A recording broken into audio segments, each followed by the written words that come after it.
Ano, basta po ng remaining time natin or remaining time po ninyo, kung sakaling tapos na po yung discussion, gagamitin niyo po yung lahat para po magawa ng maayos yung inyong final project ay CMP. Clear po? So, so ganun lang naman. So, di naman siya ganun ka-hassle. So, kung titingnan, hindi po ganun kabigat yung CMPN subject ngayong semester or sa inyo, or kahit kanina naman, or kahit sa set. Kumbaga, para lang to balance out doon sa mga ginagawa ng mga third year ngayon, knowing na medyo mabibigat yung subject na meron kayong ngayong semester. So, meron tayong dalawang design subject, QS, CMPM, and yung ibang prof course, yung meron kayo. So, pinang-balance ko lang yung CMPM para ngayong semester. So, I expect na kapag ipipresent ko na po yung yung project is somehow okay po yung magiging presentation ko. So, wag pong mahihiyang magtanong kung sakaling may questions at wag mahihiyang magpa-consult kung sakaling gustong magpa-consult regarding doon po sa inyong clear po? Okay. Tapos, para I don't think naman kung medyo pa ng help namin o ng ibang faculty member regarding dun sa so, kung sakaling may mga questions regarding dun sa mga pinagagawa. So, kung sakali namang po kami, or ako, or kung sino man. So, yung try to ask something kung sakaling makakatulong. So, yung ibang section naman is nagagawa na yun. So, medyo nagiging hands-on lang din kung hindi naman totally hands. Doon sa mga geotech gawa ng nagko-conduct sila ng laboratory experiment para po doon sa kanilang art. So, yun naman pa iba't iba yung topic na meron po. So, it's up to you. Kung kailangan lang, kung you need some help, so you may seek some help kung kanino man or kung saan man kayo comfortable, humingi ng tulong, pa, yun lang yung sa akin. Tapos, so tayo po ngayon ay nasa topic 7 na, I don't know, di ko hawak yung aking notebook ngayon. Di ko alam kung sino yung reporter natin ngayong araw. Patas yun na naman. Ayun sila Mau, okay. So yeah, I think ready na sila. Ready na kayo Mau? Yes po, sir. Tayo pa ay 42 ngayon. Di ko alam kung sino yung dalawang nawawala. So, let's see na lang.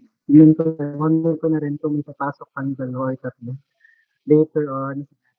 Pero sa ngayon, yung group ni Namao, pwede na po mag-start ng kanilang presentation para po dun sa ating computer application na ginagamit po kay project management as well as yung ating construction report.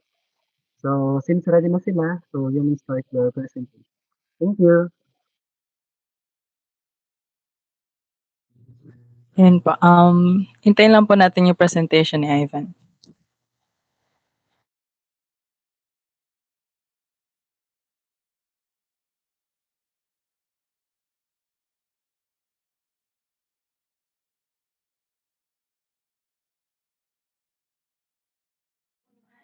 Ayan. So, first of all, a blessed day to all of us. We are going to proceed na sa topic 7 in this course ng Construction Methods and Project Management. So, sa topic na ito, we have two parts na i-discuss. Ang una po ay computer applications in construction management and ang pangalawa naman ay construction reports. So, next slide po. Yeah. So before we proceed on the topic, let me introduce muna the members of this group. Ayun, I am Maureen Abigail Pidiano, together with my members, Jan Rev Gatula, Allen Maak, Joseph Ivan Mapanlak, Allen and Anan Glenn Mendoza. Next slide po. Ayan. So let's have an icebreaker. Ayun, wait lang. Dahil ito kasi ay medyo ibibigay ko lang sa inyo yung instruction. Ayan.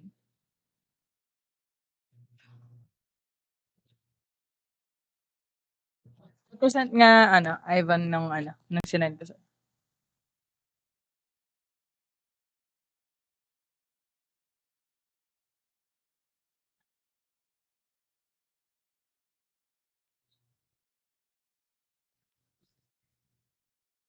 Yan.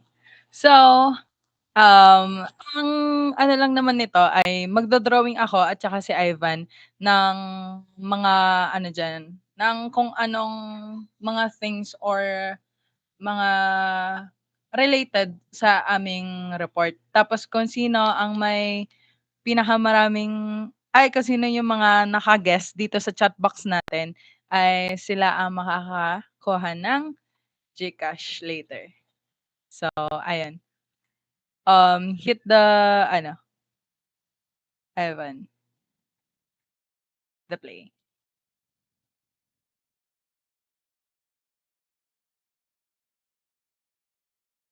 Wait lang, wait.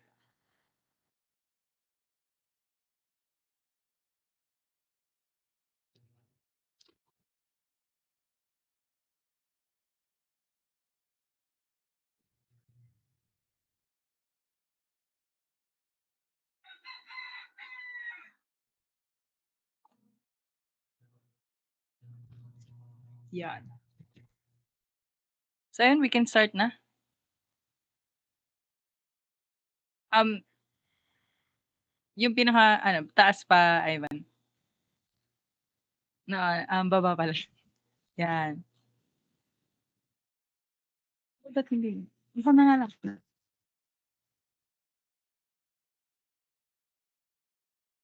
Ako na lang mag-represent. Yan.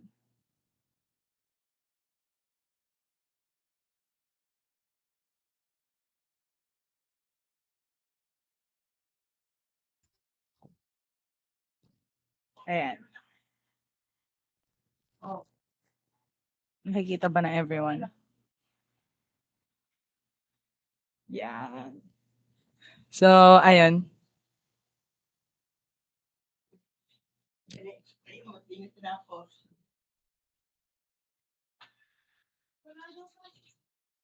Sino na dito?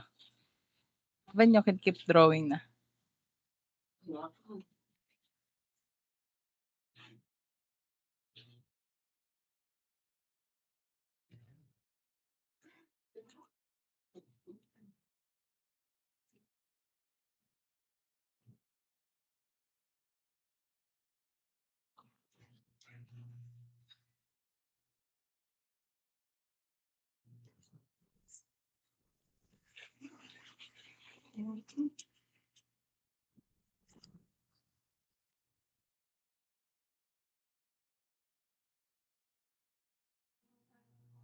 Ayan.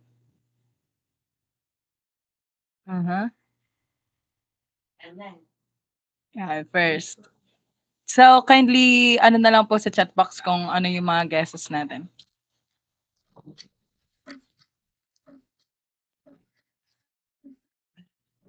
Bagal ang drawers natin.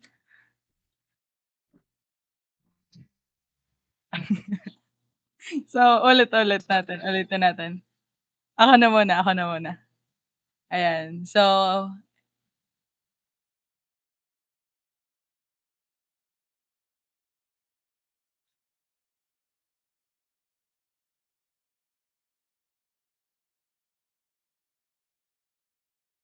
ayan, ang pangit ko mag-drawing. Pero sana gets niyo guys.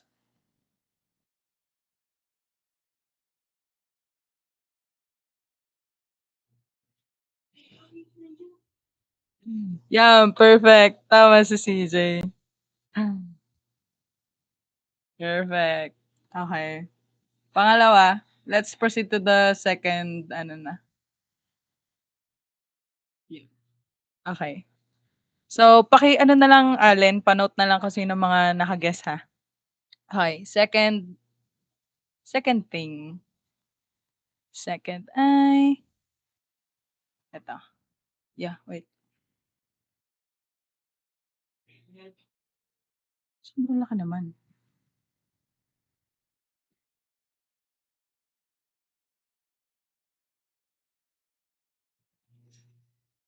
Ulit nga, ulit.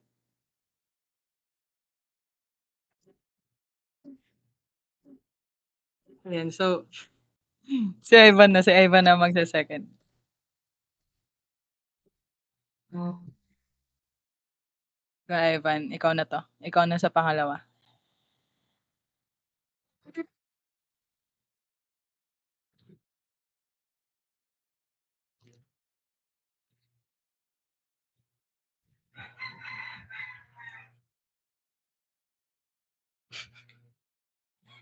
Oh, perfect.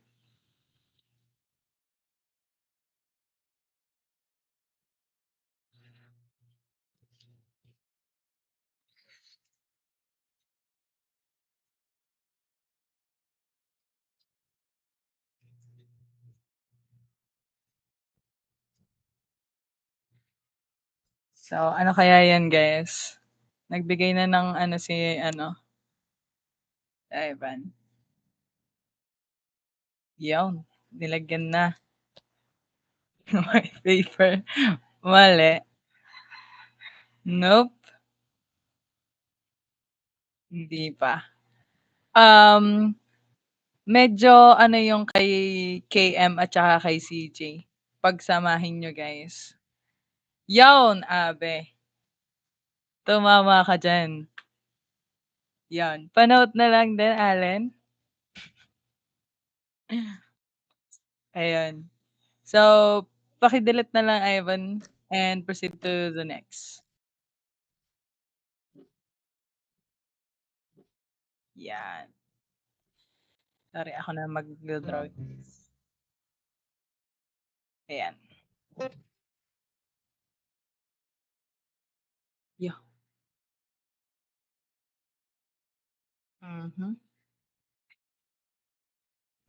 Tinatamad na ako. Plus, ito na lang anahin niya.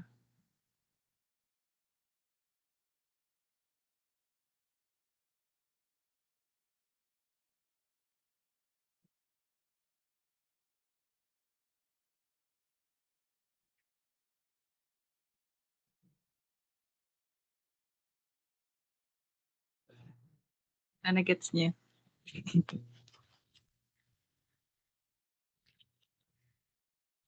Yan. What's your guesses, guys?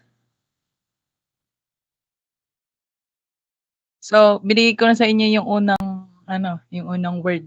Ang anahin niyo na lang yung pangalawang word. Nope. Malapit na, malapit na. Regine Velasquez. Hindi si Regine Velasquez.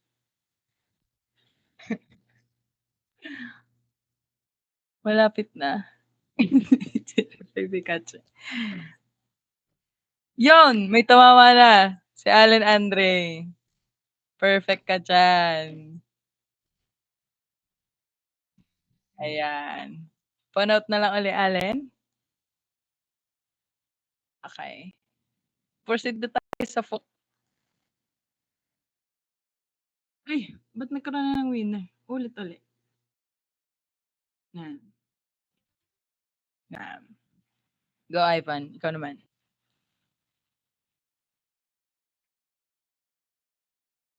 Galing talaga. Uy, tinamad na rin. Ano yan, guys? Yun! Ang galing talaga ni KM. Sorry, naunahan ka na, Jens. So, ayun. Si KM nakaano sa ating fourth. And then, we have our last. Ikaw na uli, Ivan. Kaya mo na yan.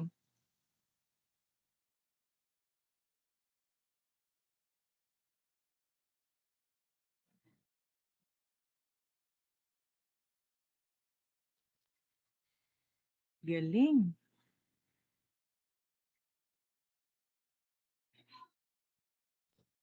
Ano yan? Pati ako, hindi ko yan alam. Uh-huh. Ah.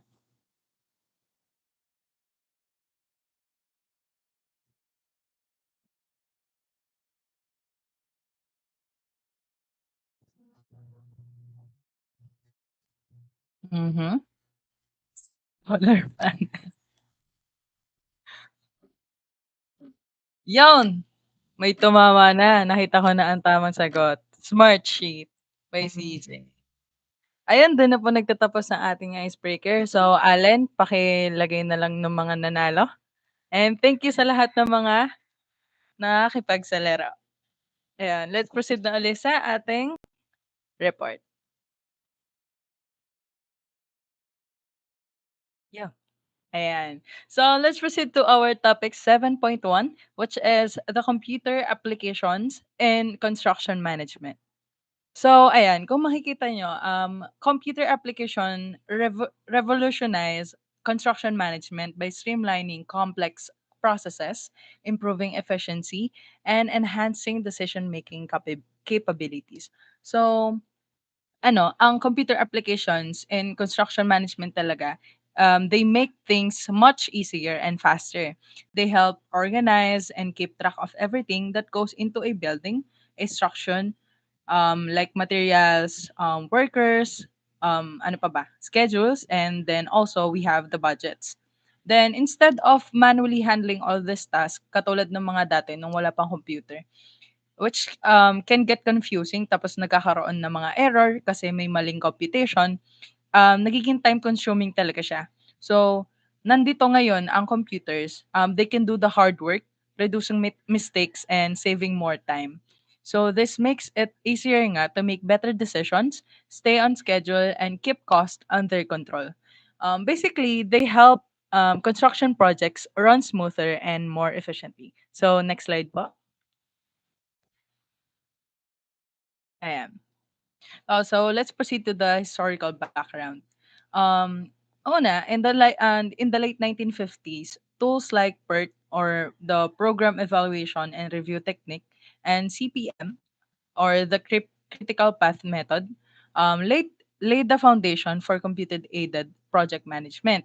Then, since then, advancement in technology have led to the development of highly functional software tailored to construction needs.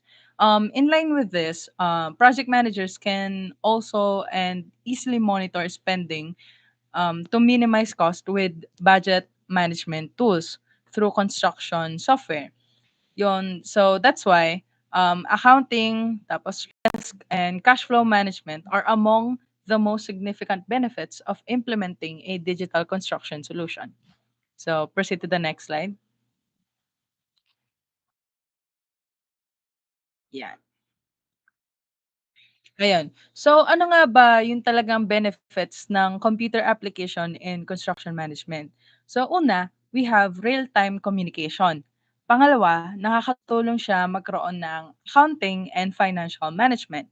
Pangatlo, we also have resource management. And fourth and lastly, we have better organization. So let's define it. Next slide, please. Ayun. So una, dun sa unang box, we have real-time communication. It enhances collaboration and decision making during construction projects. So yung nagkakaroon nga tayo ng real-time communication and collaborative capabilities, and it help improve the planning and coordination of construction operations. So pangalawa, accounting and financial management.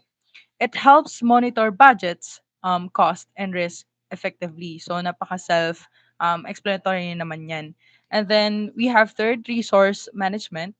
They simplifies procurement and ensures resource usage meets estimates. Not only does construction management software streamline the procurement, ordering, tracking, and delivery process, but it can also check whether your resource usage matches up with the original estimates. And then lastly, you have better organization. So, syempre, nag-organize ng task, processes, and information efficiently. Um, Um, Kasi one of the most overlooked talaga at saka, sa isang paggawa ng construction project management ay yung ability natin na mag-organize ng large amounts talaga ng information. So, dito sa computer, application, nakakatulong talaga sila dito sa kakulangan kapag nagkakaroon tayo ng manual computations lang. So, ayun. Next slide please. So let's proceed to suite of systems usually needed in project management. Next. Ayan. Ayun. So, una-una dyan ay scheduling software. So, construction scheduling software helps construction managers and contractors in um, managing their construction schedules in terms of labor, resources, materials, and equipment. So, for example, yung if a team needs a certain type of wood or a crane, yung software or kung ano man ang gagamitin natin, it helps make sure that it is available at the right time and in real time. So it also keeps the project on track by showing if something is failing behind. So the manager can adjust things, or yung project manager natin ay nag-a-adjust kapag may kulang or kapag may labis or ganun. So before they become big problems. In short, it helps everyone stay organized and ensures the project moves forward smoothly without wasting time or resources. So ayun, next slide please. Yan. Regarding with that, here's some scheduling software applications na talagang gamit na gamit sa construction management. Una, we have Reflow. Second, we have Co-Construct. Third, we have Smartsheet. And then lastly is eBuilder. So let's define this four. So yan, una, Reflow. Itong Reflow, meron siyang with document, real-time, and job, workflow management, Reflow, tapos yung field management ng software na 'to, it gives you complete control of your project schedule. So here are the pros and cons ng bawat application. So ang pros ng Reflow, easy talaga siya to set up. Then second, they had different departments can work together on one platform. So kunyari, nasa department 1 ako tapos si Ivan nasa department 2. Para siyang Canva or is na nakapag-work ako at nakapag-work siya sa isang schedule. So ayun. Pangatlo, it doesn't demand a ton of training. So since madali nga siyang i-set up at madali siyang intindihin, hindi na niya kailangan pa ng tuturuan mo 'yan para gumamit ng Reflow. So ano nga ba ang cons nito? Yun nga lang, may limited, accounting function siya. And then pangalawa ay invoices can only be created from quotations and not from work return. So yun, dun na tayo sa pangalawang application. Ayan, we have Co-Construct. So Co-Construct is another good construction scheduling software to consider. It has tools for budgeting, customer interaction, and also planning. Ang pros naman nito ay it improves team communication. Pangalawa, it allows for better customer service kasi nga meron siyang customer interaction dun sa app. And then pangatlo, it divides a project into manageable tasks. Ang cons naman nito, it tends to overcomplicate basic tasks like sending an invoice. And then the user experience on the mobile app isn't the best. So, ayun, siguro kung i-co-compare natin ang Co-Construct at saka Reflow, ang Reflow mas madali siyang gamitin pero limited lang yung mga function niya. While as ang Co-Construct naman, marami siyang mga functions. Kaso nga lang, ang cons niya, mahirap siyang gamitin. So, punta na tayo sa third, which is Smartsheet. Ang Smartsheet naman, it is well-liked as construction scheduling because of a software, its core capabilities, which include planning, tracking, automating, and reporting on work. Ang pros naman nito, it is great for automating repetitive tasks. And pangalawa, option to create a robust communication plan. And ang pangatlo ay it offers good customization flexibility. While ang cons naman nito ay too many features and it gets overwhelming, then the analysis functions are not too developed. So, ang alam ko, itong Smartsheet ay ito ata yung pinakabago dun sa apat. So, marami siyang features, yes, pero ayun nga sabi ay it gets too overwhelming lalo na sa mga bagong gagamit pa lang nito. And then last but not the least, we have yan, eBuilder. So eBuilder supplies fully integrated, construction owner centric and scheduling software. So ang pros nito, it covers all bases needed for a construction project and it offers excellent document management system. While ang cons naman nito ay it makes collaboration more manageable with the larger team. Tapos ang platform nito, navigation isn't intuitive. Um, it can be confusing for new users and it can get complicated to find relevant data. So para lang din siyang smart sheet masyado nga lang siyang complicated pero feel ko naman kapag inan mo talaga yung application na yon ay goods naman ang magiging work environment niya. So let's proceed to number yan, tool and scheduling software and dito na po ay si Allen Maak.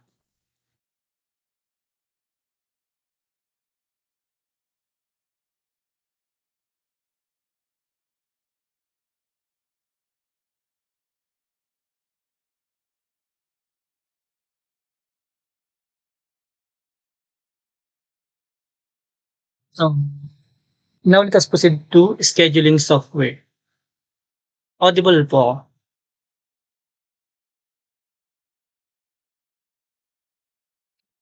Sa next slide po.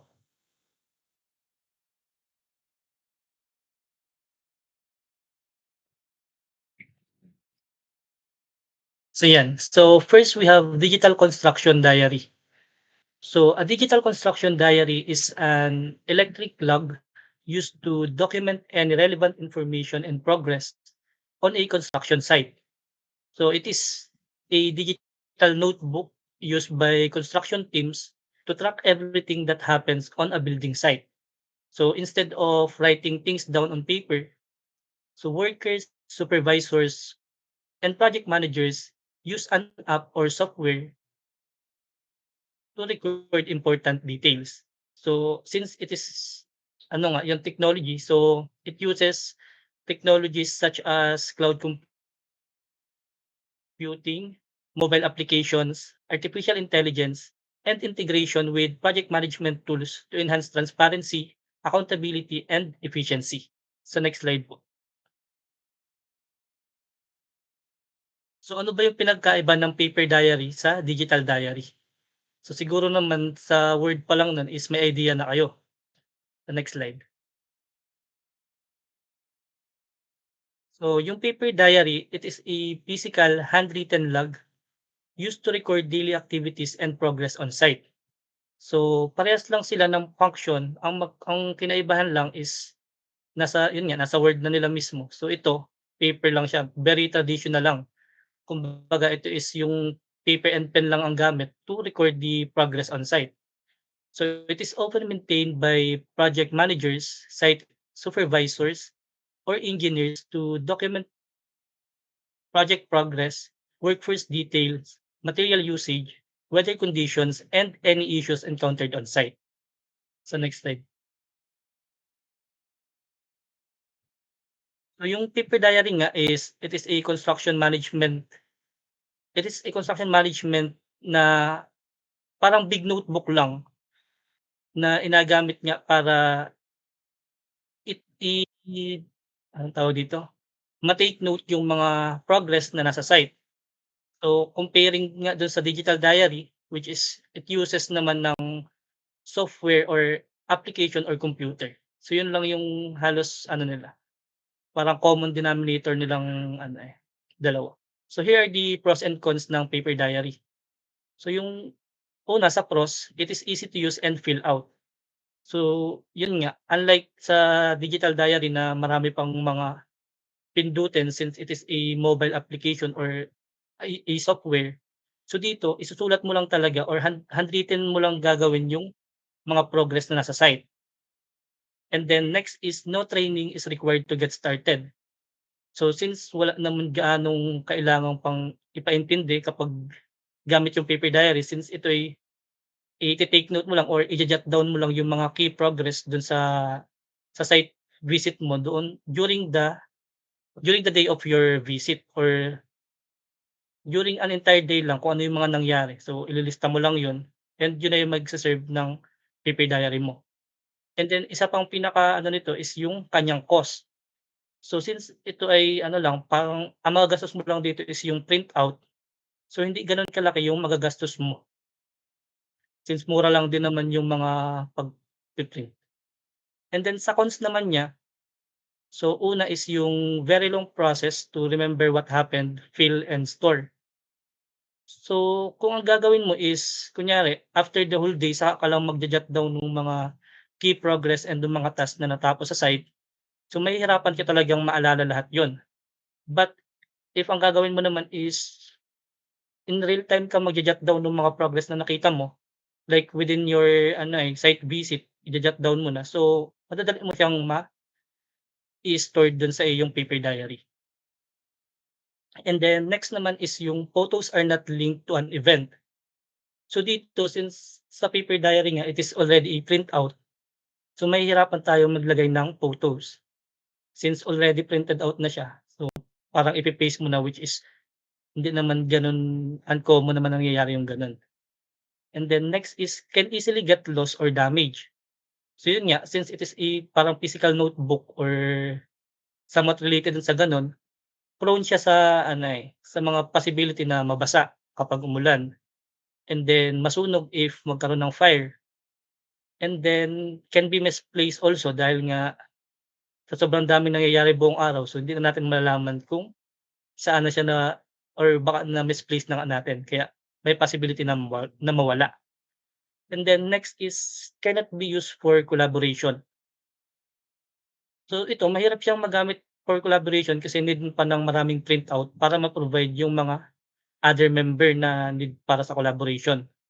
So unlike kapag digital diary, so lahat parang madaling makaka-access dun sa data na meron kayo sa construction diary para magkaroon ng better collaboration. And then next is nothing can be automated.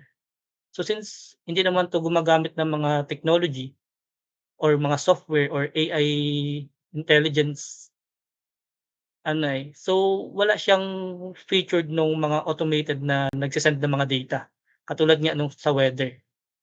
So next naman, next slide.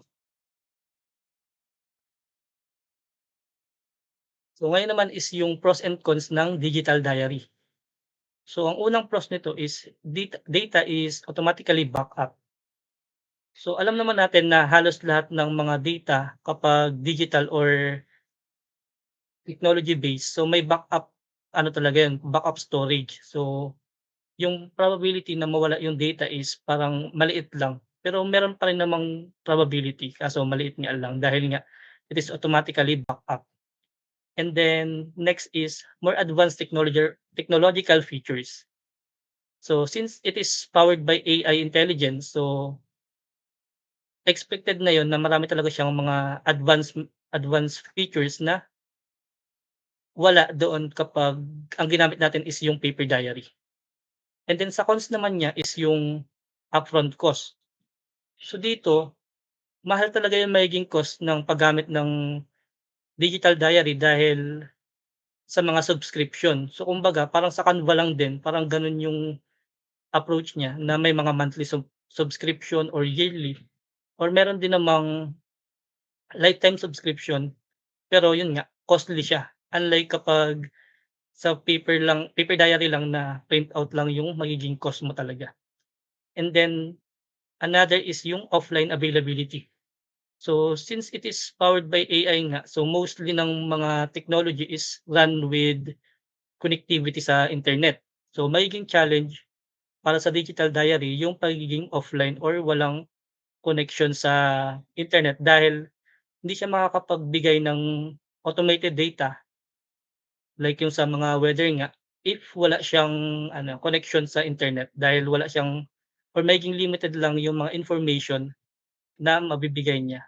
Kasi nga walang internet, hindi siya kasi parang ano siya, dependent siya sa internet para ma-maximize mo yung kanyang pinakang full potential.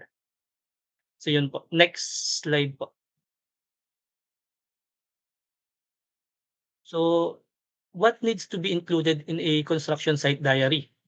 So meron tayong 6 dito, which are site conditions, key dates and milestones, materials, equipment, contractors or subcontractors involved, construction-related issues or changes.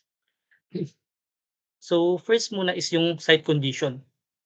So mahalaga yung site condition na ma-include sa construction site diary to document the physical state of the site on a given day. So this includes yung mga weather condition, soil condition, and then yung access issue papunta dun sa site or any other variables that could impact the progress of work. So recording site conditions help in tracking delays, provide evidence, and then aid in planning.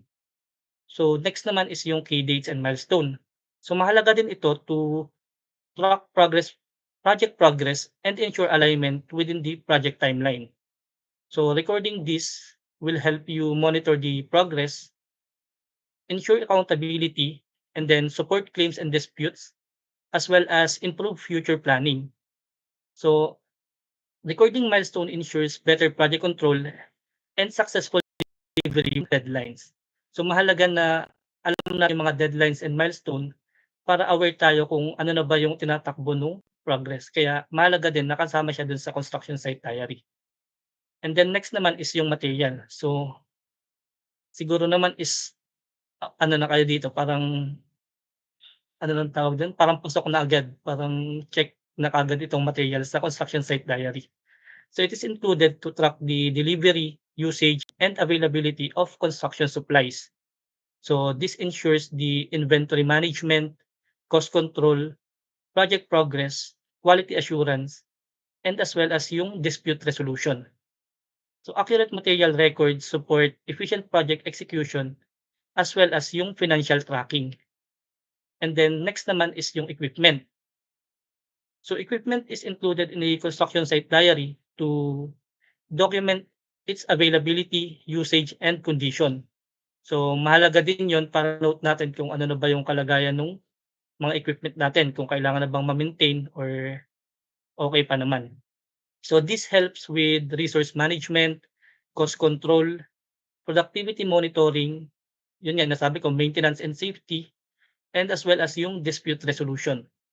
So keeping track of equipment helps improve efficiency, reduce cost, and maintain smooth operation on site. And then next naman is yung contractors or subcontractors involved. So mahalaga din yan na ma-include sa construction site diary para ma-track yung kanilang mga responsibilities, yung progress, and then yung work na gagawin nila. So this helps with accountability, project tracking, or progress tracking, coordination, dispute resolution, and then compliance and safety. So recording contractor activities improves project oversight and ensures smooth workflow management. And then last naman is yung construction related issues or changes. So mahalaga din na included ito para malaman natin kung ano ba yung mga unnecessary or unexpected na issues na nag-arise during the construction. So this help with the problem resolution, yung project adjustment, and then siyempre yung delay and cost tracking, legal and contractual protection, as well as improved communication. So keeping detailed records of issues and changes helps maintain project efficiency and then accountability. So next slide. So ito naman yung importance of site diary. So first we have as insight. So a site diary serves as a valuable insight tool by providing a clear real-time record of daily construction activities. So dito sa insight, so mabibigyan ka nito ng overview dun sa mga nangyayari sa construction site since lahat naman ng mga progress as well as included na dun yung sa mga materials, sa cost, sa financial. So parang malu-look forward mo na kung ano yung tinatakbo nung project mo, kung ikaw ba'y over budget or under budget. And then also it serve as evidence. So in case na may mga dispute na mangyari, so pwede mong gamitin yung site o yung site diary as evidence to provide a factual since it provides a factual and timestamp records of daily activities. So yung maaaring maging trace dito sa as evidence is yung kapag nag-over budget ka, so may pang-basis ka or may pang-backup ka if kung bakit naging gano'n, nag-over budget. So makikita lahat 'yun sa construction site diary. And the next naman is a storage. So it ensures that all important project data is well documented, organized, and readily available when needed. So for application naman, so digital diaries can be downloaded in app stores and can be used via smartphone or computer. So yun nga, since mostly naman ang mga ginagamit natin para ma-access yung mga application is through ano nga, smartphone and then mga tablet or computer. And then for website or so digital diaries are available in different sites and can be accessed via smartphone or computer. So next slide.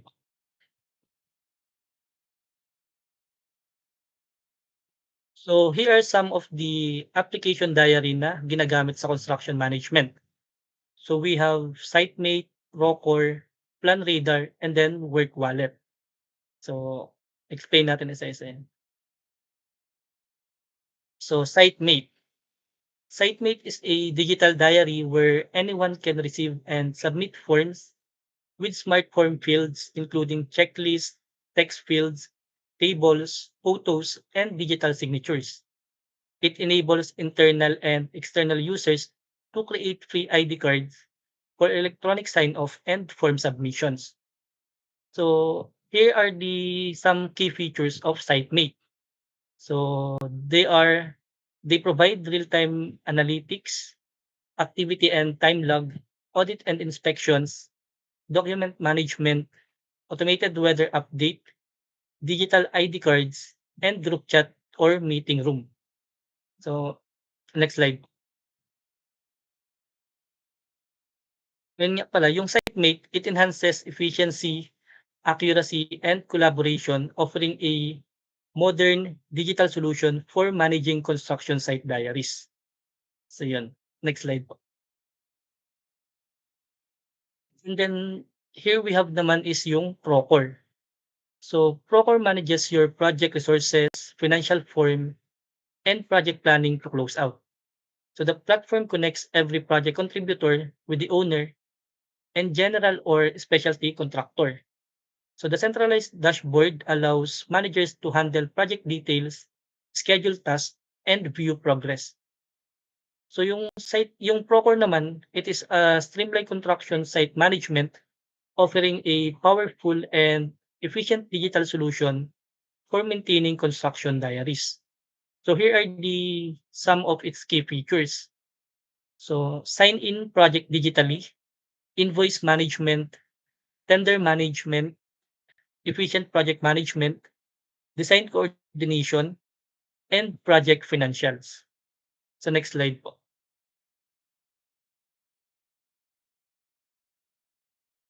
So now we have PlanRadar. So PlanRadar is a platform and device independent web-based AS ano yan? SaaS or yung it stands as software as a service solution for documentation and communication in construction and real estate project. So it can be used for fault and task maintenance, inspections, management, building construction documentation, handovers, and more. So yung PlanRadar naman enhances the workflow efficiency, improves communication, and ensures accurate and real-time site documentation.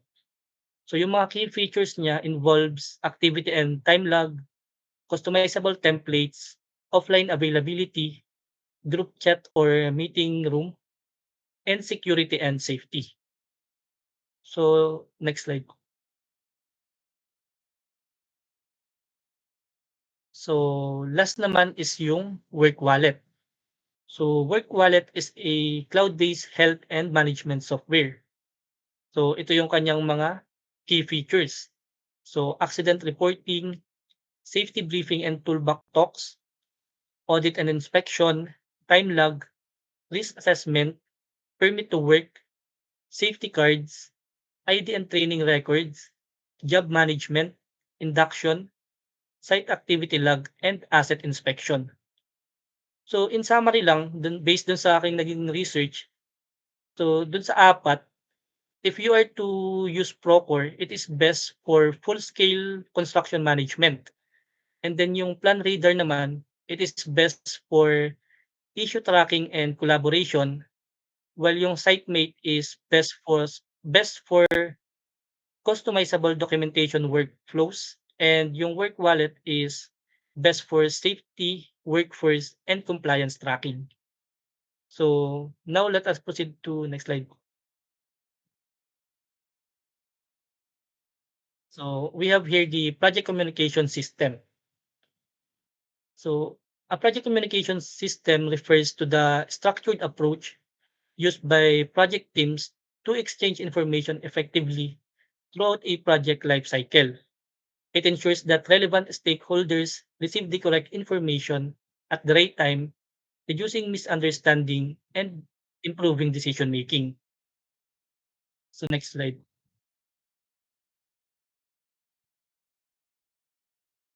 So yan, nakalagay dito, communication comes in many forms. So it can be through verbal communication, non-verbal, written, and visual communication. And also, naka-flash din dito is kung ano ba yung nadudulot ng communication into construction. So first is productivity. So it ensures workers understand their tasks and deadlines. So through communication, nauunawaan at nalalaman ng mga workers kung ano ba yung mga tasks na need nila i-perform and yung deadline na need nila ma-meet, thus increasing or boosting the productivity during the construction or progress ng project. And then next naman is organization. So organization, it ensures seamless interaction between architects, engineers, contractors, and workers, thus providing teamwork and reducing misunderstanding. So through proper communication system, so making organize yung flow ng progress dun sa site, like yung mga interaction with architects and engineers. So lahat ng data is mare-relay ng maayos. That's why magiging organized and smooth yung run ng construction or nung progress nung building the project mismo. And then next naman is yung cost effectiveness. So through communication, it reduces error and rework and prevent delays and cost overruns. So since maayos na na-communicate yung mga task na need gawin, so maiiwasan natin yung mga potential error due to lack of knowledge kung ano ba yung mga need gawin. And then since ma-avoid natin yung mga errors, so maiiwasan din natin yung reworks. Thus, yung ating cost is mali-lessen dahil nga mawawalan tayo ng mga unnecessary cost na paggagamitan. And then last naman is yung safety. So, through communication, it helps enforce safety protocols and hazard awareness, thus reducing accident. So, yun nga, sabi dito, through communication is ma-o-orient natin yung mga workers kung ano ba yung mga safety hazard na possible mag-occur during the or within the project site. That's why malalaman nila kung ano yung mga do's and don'ts na pwede nilang gawin para ma-avoid natin yung any accident. Since number one priority natin sa construction site is yung safety. So next slide po.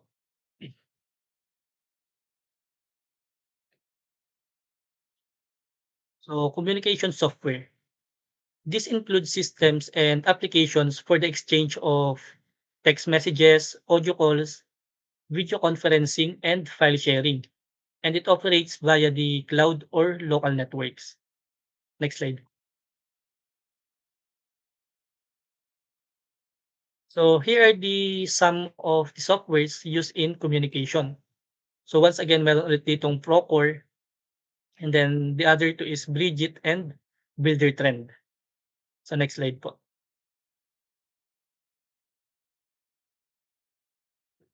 So Procore. So Procore is a comprehensive construction management platform that enhances communication and collaboration among project stakeholders. Its suite of tools is designed to streamline information flow, ensuring that teams remain connected and informed throughout the project lifecycle. So itong Procore, since nag-occur na rin 'to kanina dun sa digital diary. So, as you can see parang ang sobrang ano niya, sobrang versatile niya as a construction management application. Parang mostly ng mga needed para sa construction management is kayang mag-provide ng Procore. And based nga din dun sa research ko kanina, I mean, yung Procore is best siya gamitin if you need comprehensive project management, financial tracking, and documentation control for large-scale project. So, Procore is best for a large-scale project. And then, next slide naman po.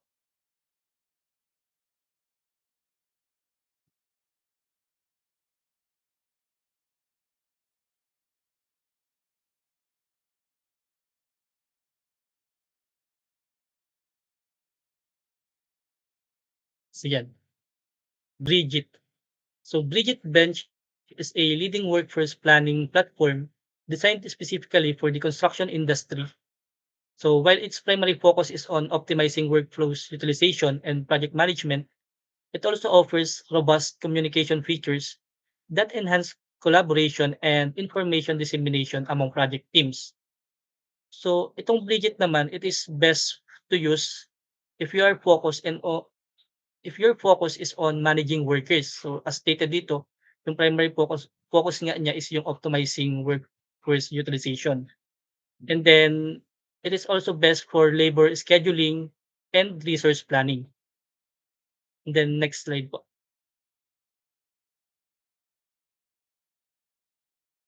And then, last is yung Builder Trend.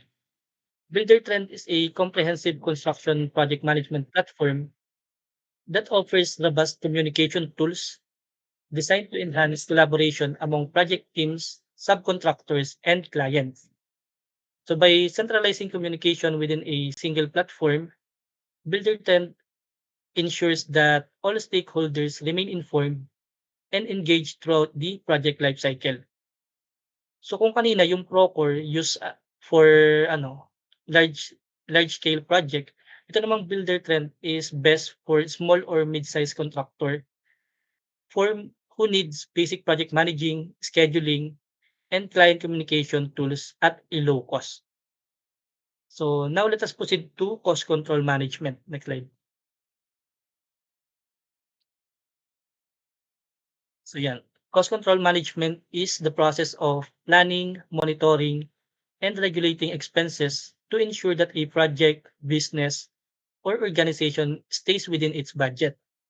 Its involvement it involves identifying cost-saving opportunities, tracking expenditures, and making adjustment to prevent overspending while maintaining efficiency and quality. So yung cost control is like keeping a close eye on your spending during a construction project to make sure that hindi tayo mag-over budget and ma-prevent yung pag-waste ng money and matiyak din na kahit papaano is profitable pa rin yung project. So next po, next slide.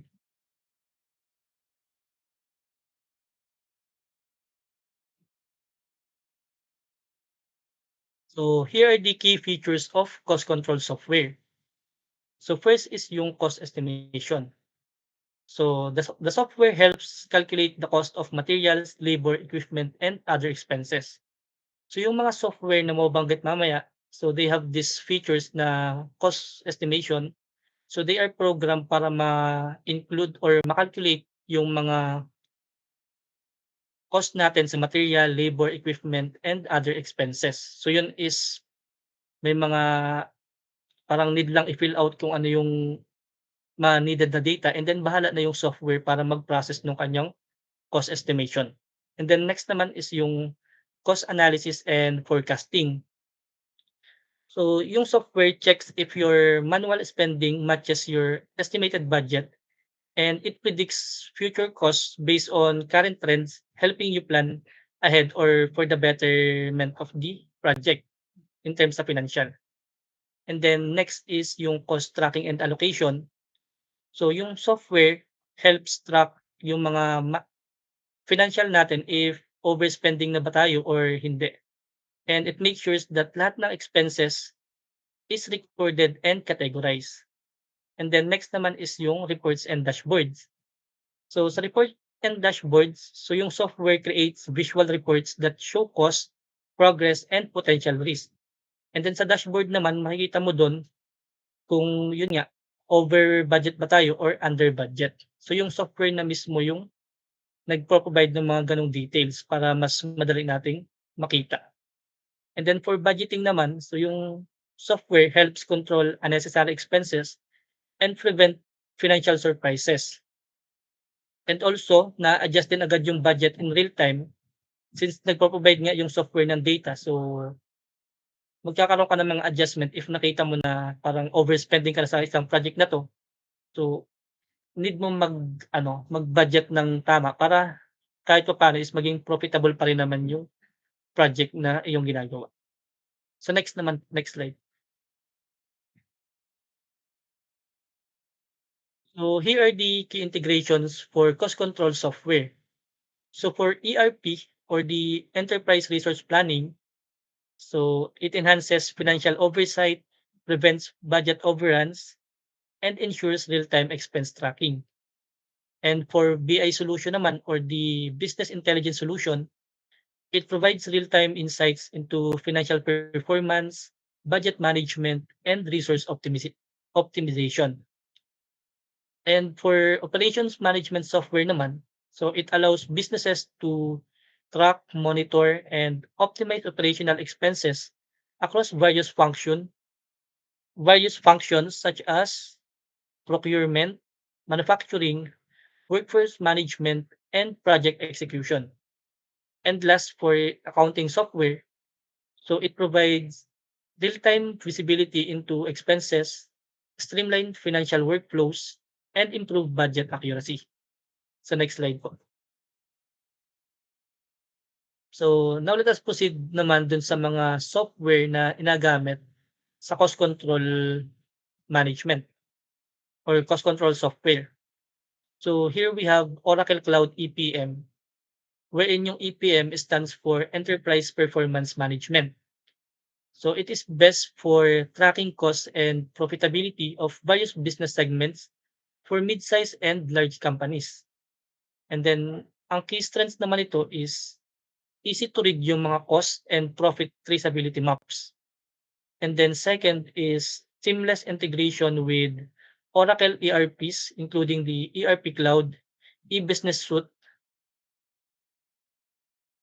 and then PeopleSoft and JDE. And then last is hybrid cloud deployment. So next slide po.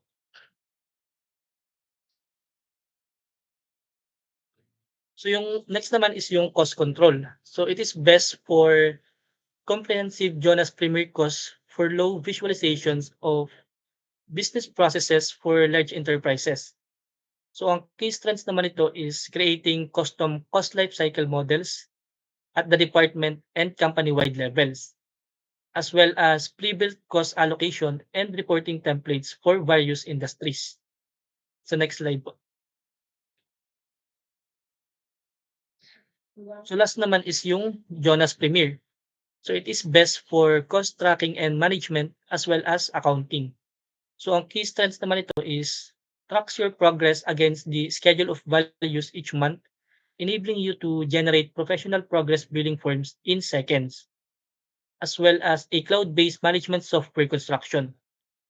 So dun sa tatlo na yun, if you are need to enterprise level financial planning and forecasting, so best na gamitin is yung Oracle Cloud EPM or the Enterprise Resource Planning. And then if your focus naman is to detailed cost allocation and cost behavior analysis, so better to use yung cost perform.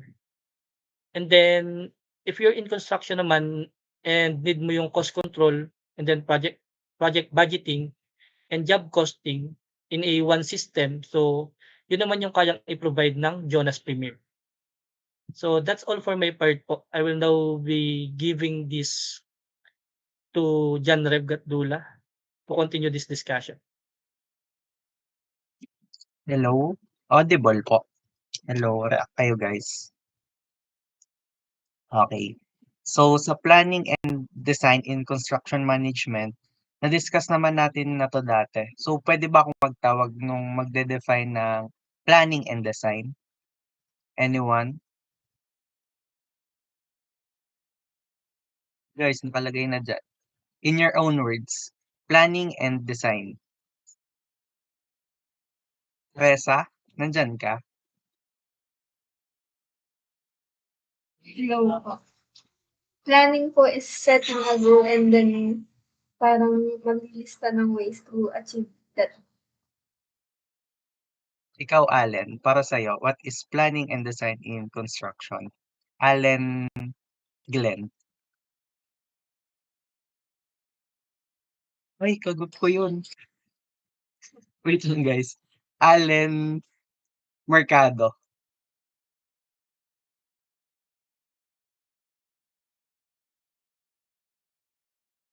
Allen.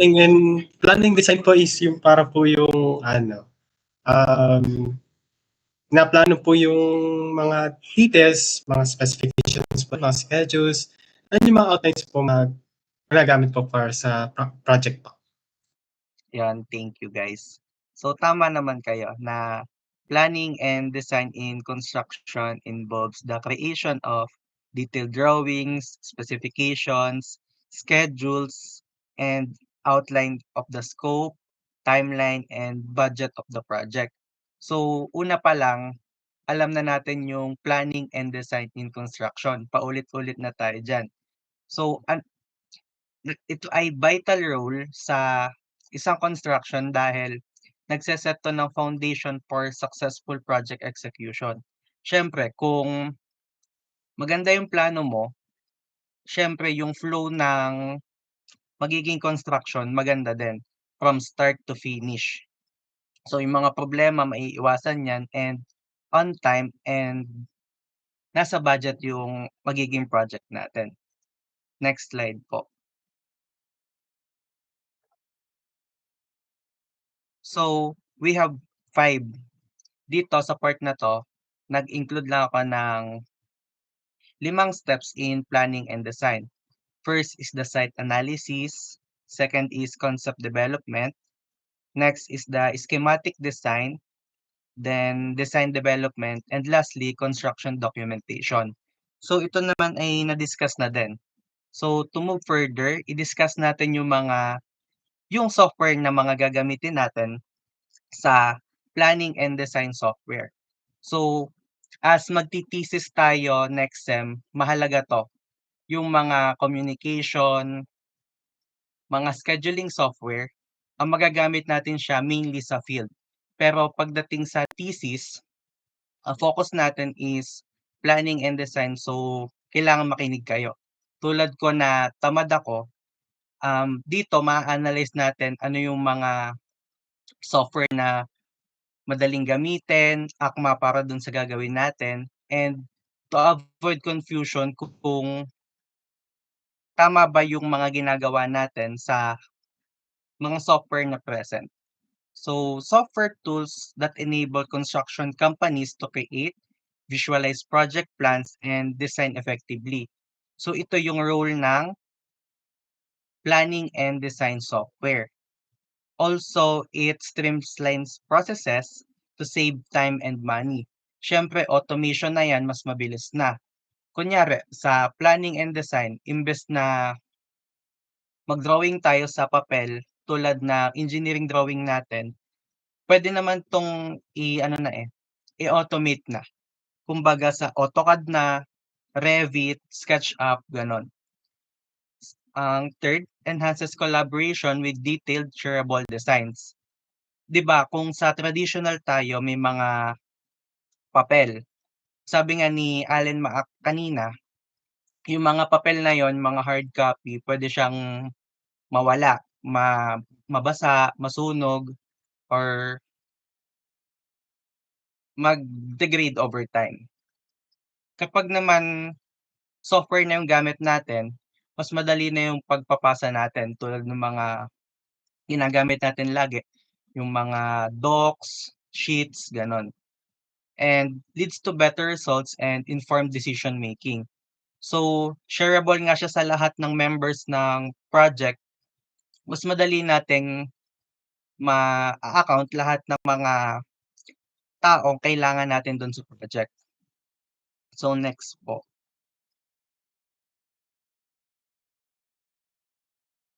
Tulad ng mga naunang suite of systems ng project management, meron ding key features ang planning and design software.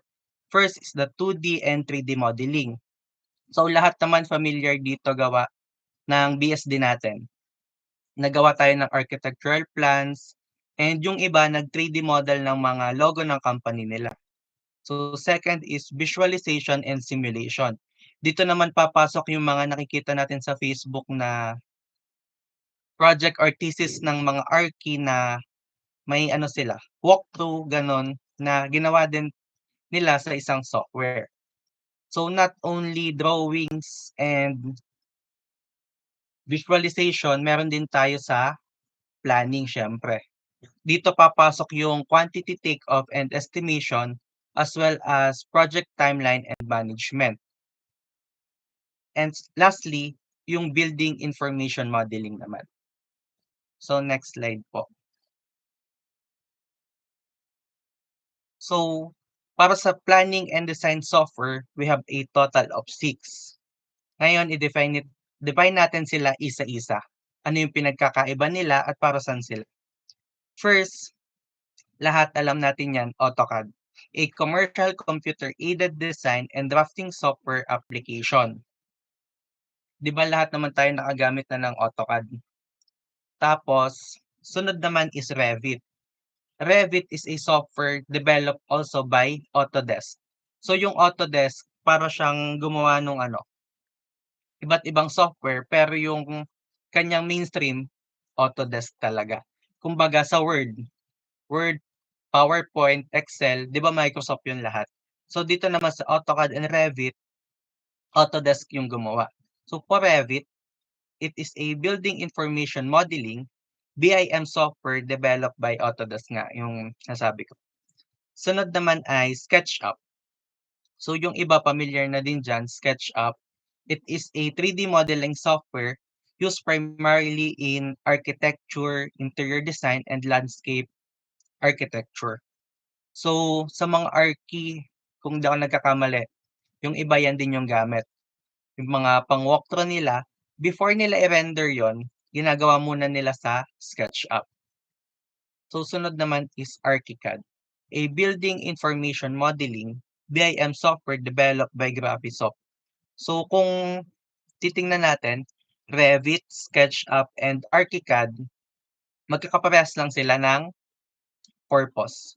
So, lastly is BIM 360, a cloud-based management construction platform and includes a suite of tools to support collaboration, communication, and data sharing. So, para sa design, magagamit natin si AutoCAD, Revit, SketchUp, ArchiCAD. And para naman sa planning, doon naman papasok si BIM 360. So, di ba, nasabi ko, magkakapareha si Revit, SketchUp, and ArchiCAD. So, define natin yung pagkakaiba nung tatlo. So, for me, yung una nilang pinagkakaiba, syempre, yung user interface and learning curve. So, paano ba natin siya mapapag-aralan? Di ba, unang part naman ng paggamit ng software is to familiarize with the UI, user interface. So, for Revit, siya? Madami siyang feature, pero yung complexity niya, mahirap nang maintindihan ng isang beginner. For SketchUp naman, ako, sa unang gamit ko ng SketchUp, mabilis ko siyang natutunan kasi yung mga controls niya, para lang din katulad ng sa AutoCAD. And for beginners, masasabi kong akma siya para doon. And for ArchiCAD naman, para siyang nasa gitna ng Revit and SketchUp. ArchiCAD has a balanced interface, easier to learn than Revit, but more advanced than SketchUp. So, yun naman yung sa UI nung tatlo. Sunod naman is design and modeling. So, for Revit, it offers comprehensive building information modeling tools for architectural, structural, and mechanical and plumbing designs. For SketchUp, it primarily focuses on quick 3D modeling and conceptual designs na walang BIM capabilities. And for ArchiCAD, 'di ba si ArchiCAD yung nasa gitna ng dalawa? Nagko-combine uli siya ng BIM and visualization. So for me, ang mare-recommend ko dito if nagsisimula pa lang kayo, SketchUp. Pero kung gusto niyo yung mas advanced na, dun tayo sa Revit. And kung gusto niyo naman ay yung balance between those two, ay ArchiCAD tayo. Next po. So, as structural engineers, ito yung gamit na gamit natin, STAAD. So, hindi lang siya STAAD na software, madami siya. We have STAAD Pro, STAAD Pro Advance, STAAD Foundation Advance, at saka yung kanyang worksuite.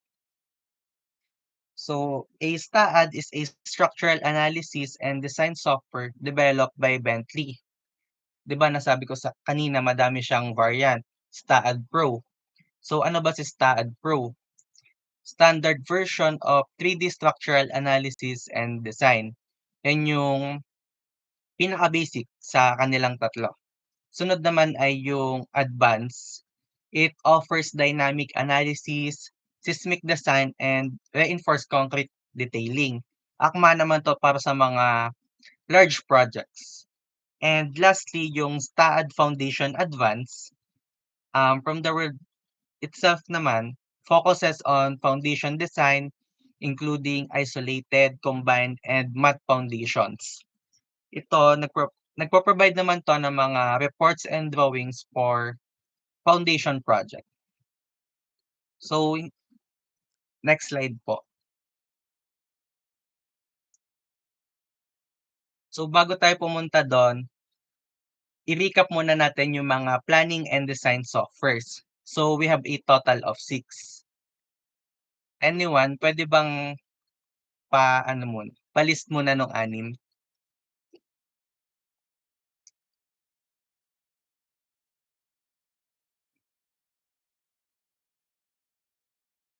Anyone? Sarah Jane Comilla, andyan ka?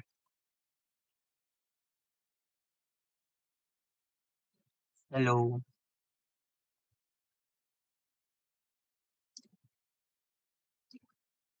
Sige, tawag ka. Ian Paul Estoya.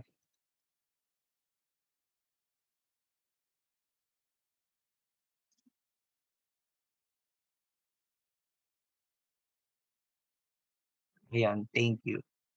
So, 'di ba nasabi ko 6 lang siya, pero in real scenarios, madami tayo. And for now, focus tayo dun sa 6 na kung saan it is widely used in academe as well as in sites. So, sunod naman is construction reports. Ano nga ba si construction reports? So, it is a report documents that project progress, activities, and challenges, ensuring transparency, alignment among stakeholders like owners, contractors, and regulators. So, ito naman is document lang na nag-o-orient sa mga individuals kung ano na ba yung nangyayari sa pinapagawa nating project or building. Sunod.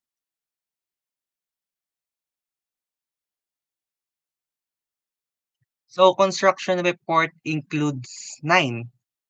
First is the introduction, project details, executive summary, construction progress overview or timeline, resource management, financial report, safety and compliance, quality control, and lastly, risk management. So, yung 6 na yan, yun yung laman ng construction report. Yun lang yun, yung siyam na yan. Next slide po.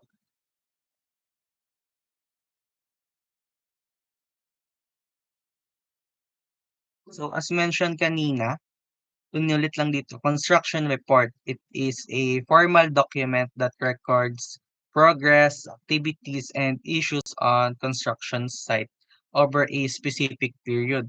Yung paggawa natin ng construction report, pwede siyang daily, weekly, monthly, as prescribed by by the higher ups kung ano ba yung kailangan nilang report na makita. So it is a vital communication tool between project stakeholders, including owners, contractors, consultants, and regulatory authorities to ensure everyone is informed and aligned. So, di ba nga may plano tayo, may design tayo, and yung construction report, nag-ensure siya na bawat participants in those project ay informed sa kung ano na ba yung nangyayari. Siyempre kapag owner tayo, 'di ba, gusto natin alam natin yung nangyayari sa site. And as engineers, dapat alam din natin kasi 'di ba liable tayo. What if iba yung gamiting material tapos nagkaroon ng problema, 'di ba? Engineers are liable. Sunod po.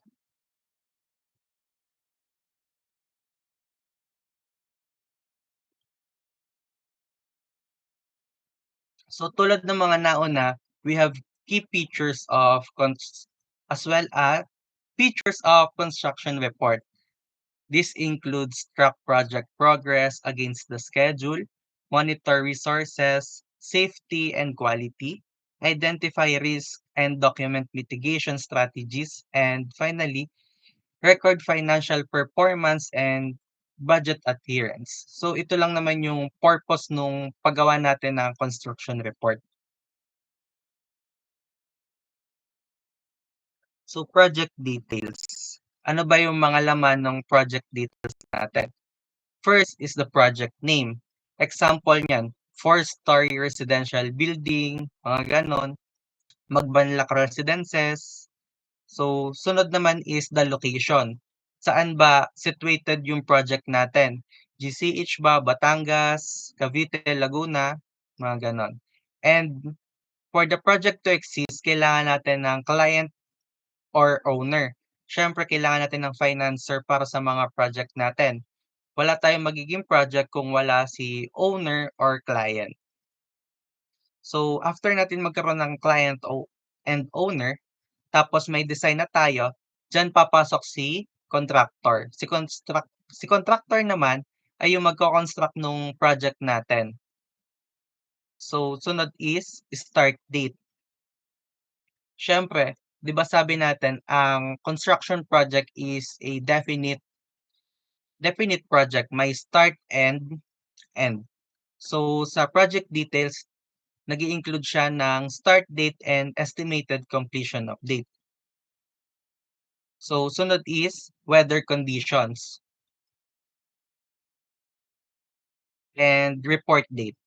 Siyempre, 'di ba, pag nagre-report tayo, yung weather conditions kasi plays a significant role sa timeline natin. Kunyari, bumagyo, gano'n, nade-delay na yung project. So, kailangan talaga nating i-take note yung weather conditions para maging smooth kung ano man yung liability ng nangyari sa araw na yon.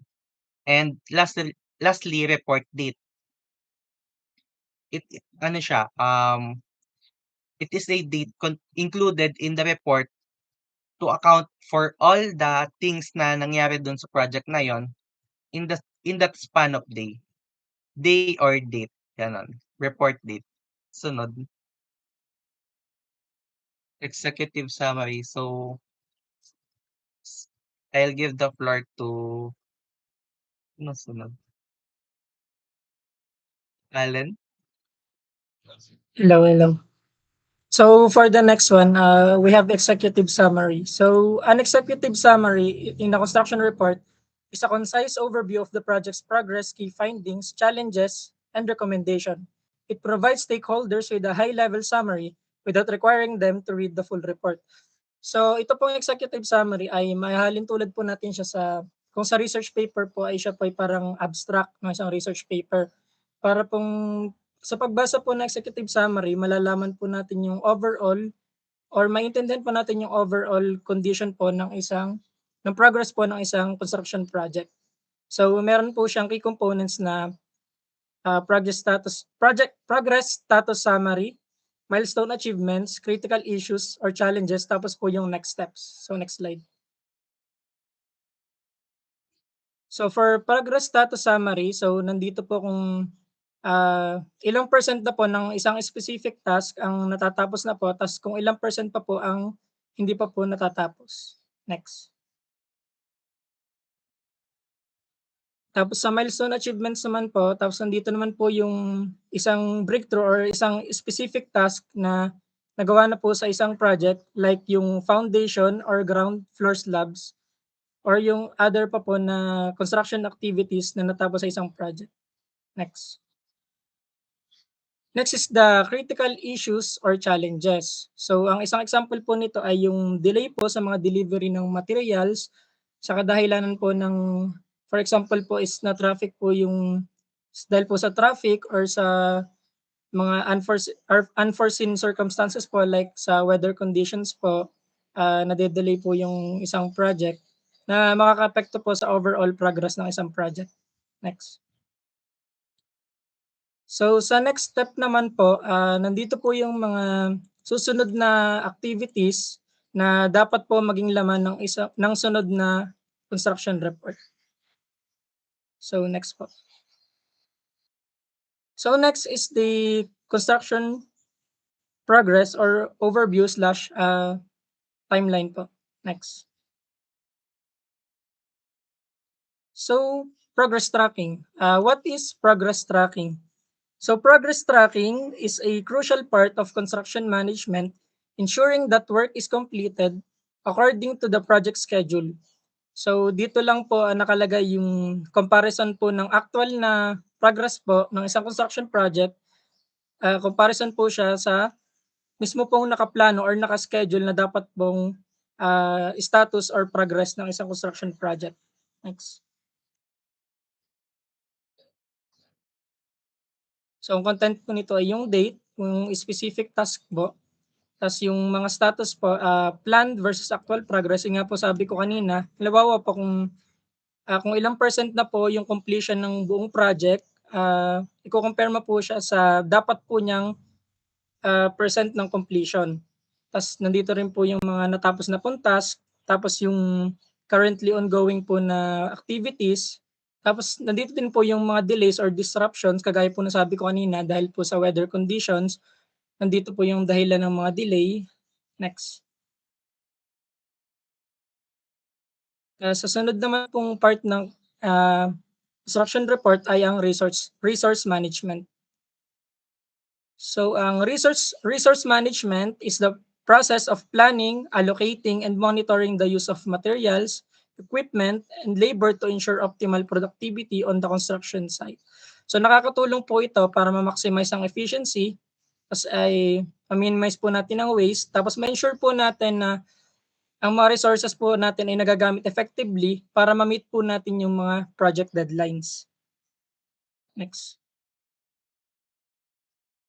So ang key aspects po nito ay yung labor or manpower. So nandito po yung number of workers, yung pong specific task po na kailangan nilang gampanan, tapos po yung bilang po ng work hours nila.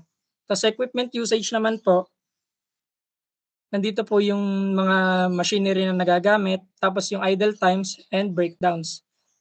Tapos material usage and tracking, nandito po yung deliveries, shortages po sa resources, tapos po yung inventory or bilang po ng ating mga resources. Next. So for financial report, tracking financial performance is essential to ensure that the project remains within the budget and that potential financial risk are identified and managed early. So importante po ang financial report para po ma-ensure po natin na nag-i-stay po tayo within the budget, tapos ma-avoid po natin yung overspending at ma-avoid po natin yung mga financial problem. At kung meron man pong mga financial problem sa isa pong construction project, sa pamamagitan po ng financial report, madali po natin siyang ma-address at mas madali po nating magagawa ng paraan yung pong mga financial problem. So ang key financial metrics po nila ay yun pong budget versus actual cost, tapos yung payment and billing, tapos change orders. So for the last part of our report, here is Joseph Ivan. So for the remaining parts po ng construction reports, we have the following. So next po natin is safety and compliance. So why safety protocols in construction? Safety protocols prevent accidents, protect workers, and ensures compliance with local regulations and standards. So basically, by following safety protocols and implementing strict safety measures, construction workers can avoid serious harm and even death. Employers must also ensure na yung workers po natin ay properly trained and equipped with the right protective gear para ma-minimize natin yung workplace hazards. So we have here 4 safety metrics. Una po natin is incidents or accidents, which is basically yun po yung number ng nag-occur na incidents or accidents, gaano siya kalala, and ano yung action na pwede natin gawin to comply with the said accidents or incidents. For the second one is the frequency as safety inspection, which is para maiwasan ang nakakagulat na biglang accidents. Yung frequent inspection natin ay kinakailangan para ma-check natin yung example natin, yung ating bahay, upang yung mga maaaring masira na walang pasabi ay maaagapan agad natin. For the third one is yung PPE compliance, which is yung mga proper use of protective equipment. So tayo, especially to prevent being harmed when we're at risk, we need to wear protective garments. So dahil nga hindi may iwasan ang risk, kasi lagi siyang present, we need to be knowledgeable to prevent it beforehand. And then lastly, permit status, which is yung status of required permit and licenses. So it is our responsibility to have the required permits for our safety din naman, kaya we must always comply.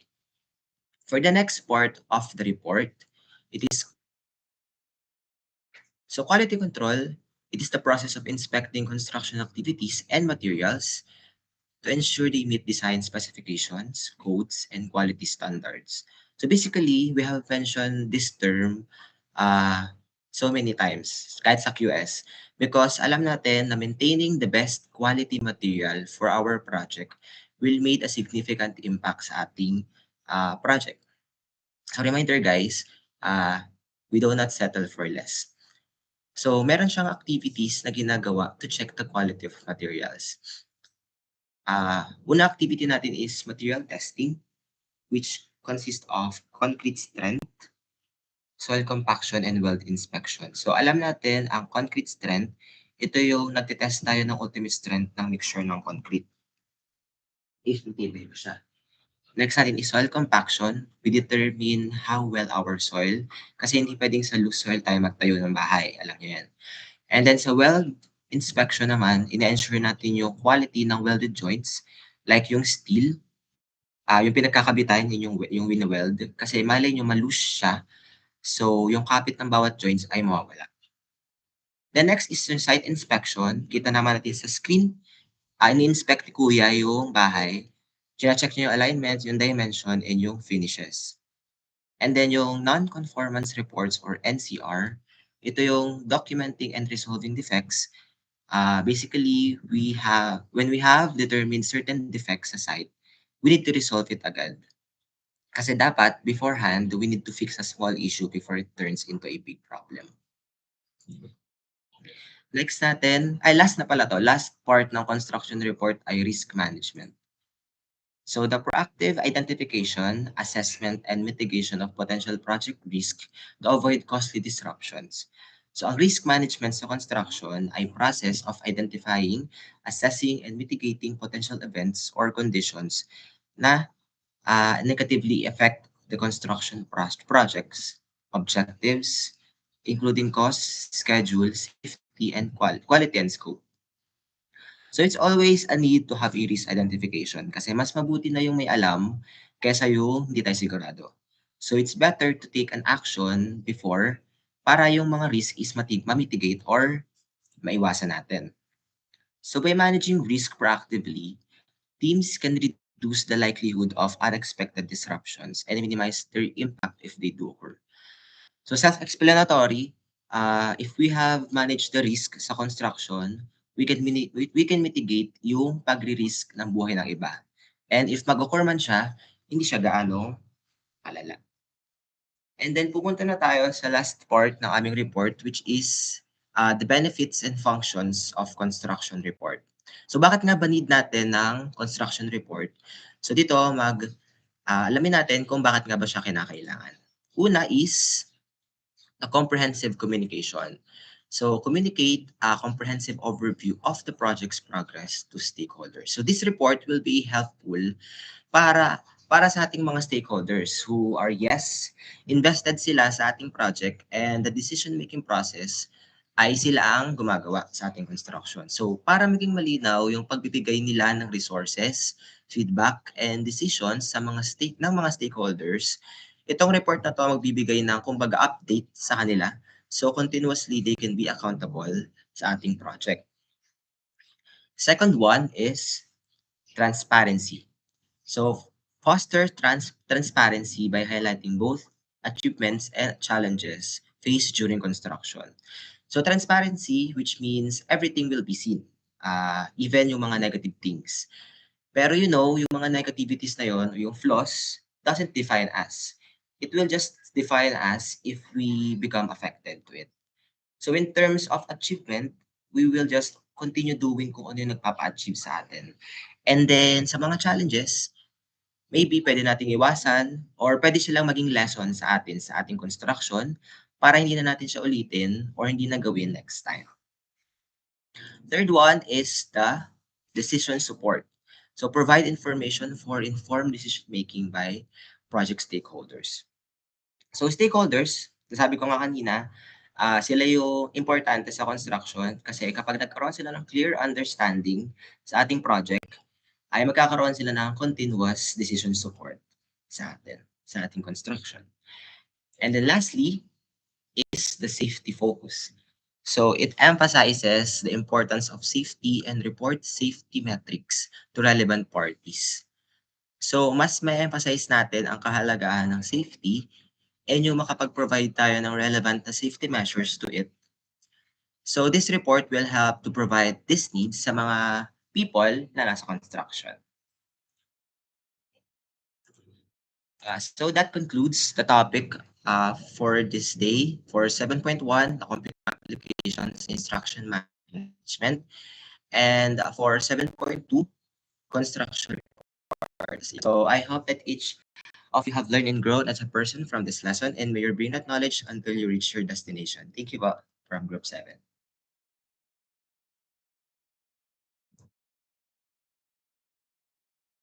Alright. Naintindihan yung report. No? So yung mga report natin o yung mga community for science, hindi naman na siya ganun ka-up. Kumbaga parang mga ideas lang siya na kailangan natin. Possible natin magamit in the future. So yun lang naman po siya. So when it comes to computer application, so iba't iba po yung mga applications na ginagamit ng structural, So for structural, meron kayong Midas, meron kayong StackEd. Don't know kung ano pa po yung mga applications na meron for structural. Bukod din po yung ginagamit yung CEM, which is na-discuss naman kanina, so don't know. So meron po tayong Primavera, meron tayong Microsoft Project, and then meron tayong Excel. Yung Microsoft Excel, napakalaking tulong po niyan sa atin. Which is yung Microsoft Excel, yun po yung gagamitin po natin para po magawa po ninyo yung inyong final project kay CME. And then a lot of application naman na banggit. So we have AutoCAD. Aside from AutoCAD, merong SketchUp na banggit para po dun sa perspective. And then yung Revit, though di ko pa rin naaral yung pang perspective din naman po. Though mas okay siyang gamitin. Pero madali, for reporter kanina, madali naman kung matitipilan si SketchUp because of somehow medyo similar sila ni AutoCAD. Ano. Kumbaga may mga commands din na ginagamit for that. So, yun lang naman, yung mga applications na ginagamit natin, which nakatulong for us para at least mas mapadali yung trabaho po natin sa site. So, sakaling mag-monitor ka ng site, may mga application din po tayong ginagamit doon. So, aside from that, pwede naman po tayo mag-manual monitoring. So, meron tayong, yun nga, ang kasama po dito yung ating construction report is because of that. So, aside from daily report, meron tayong safety report na ginagawa. So, paano ba yung safety report? Kung sakaling nagwo-work ka as a safety officer ng isang project, ano, so napakahalaga po ng safety report. Ano. So dapat lagi niyo pong kumbaga dapat lagi po kayo nagpi-pay attention sa site or sa work environment po na pinagtatrabahuhan po ninyo. So construction site or construction itself, so napaka-prone po niyan sa accident. Ano po?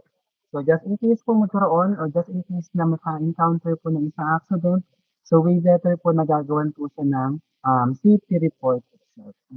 Tapos aside from that, yung daily report na ginagawa po natin sa site, yung daily activities na natapos, ano, aside from daily report, dapat nakakapag nakapag-look ahead din po tayo ng mga next activities.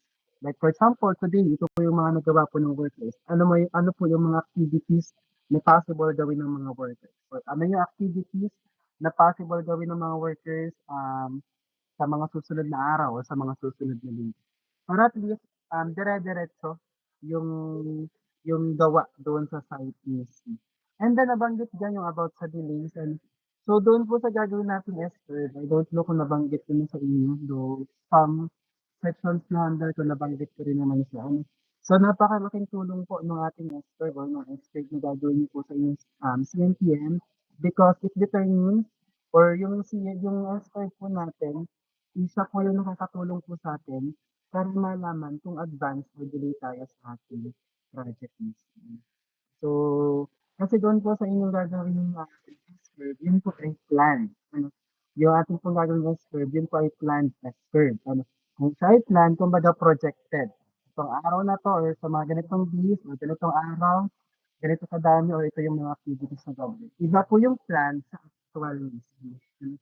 So, that's why nagkakaroon po tayo ng delay at nagkakaroon po ng advanced work. Ano. Kaya nga po, sabi nga po natin, 50 curve magagamit po natin sa site para at least ma-determine po natin kung yung ating trabaho ay advanced or delay. So yun lang naman po yung mga nilalaman, some ng mga nilalaman po nung ni-report po ng reporter ngayong araw. And I hope nakinig po kayo sa kanila para at least mabigyan po nila kayo ng kumbaga magandang information regarding po dun sa mga application po na ginagamit po natin, as well as kung ano po yung mga report na kailangan po natin gagawin. Clear po?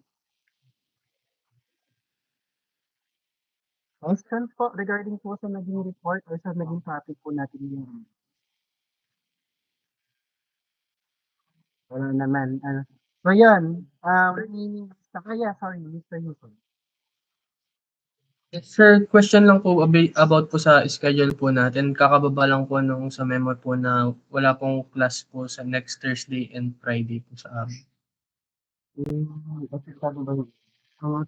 Yeah. Actually, ano pa siya, doon sa mga estudyante ay cancel yung process. So, baka yung Friday natin, do online naman siya. Ito naman si, oh, Miyerkules na pala yung holiday din. So, Monday ko lang kayo mamimit. Oo. Oh.